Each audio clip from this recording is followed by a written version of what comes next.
How to add a calendar date picker in Google Sheets. So if you want to quickly learn on how you can add a calendar date picker in Google Sheets, first of all, what you're going to do is you're going to open up a spreadsheet for yourself. All right.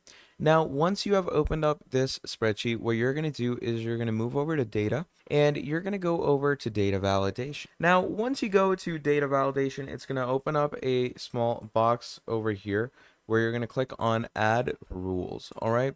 Now, once you go ahead and click on add rules, it's going to see your cell range. And once it sees your cell range, you also have the criteria. So what you're going to do is you're going to switch the criteria to date is or date before. Okay.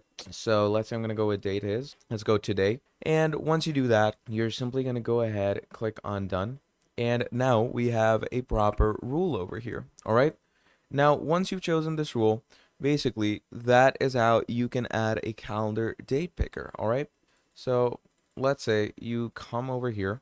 Okay. And once you come over here, now that you have a calendar date picker, what you're going to do is you're pretty much going to go ahead and choose how many columns your date picker wants to be available in. And, whichever cell you choose, whenever you double click on it, as you can see, it's going to give you the date picker as so.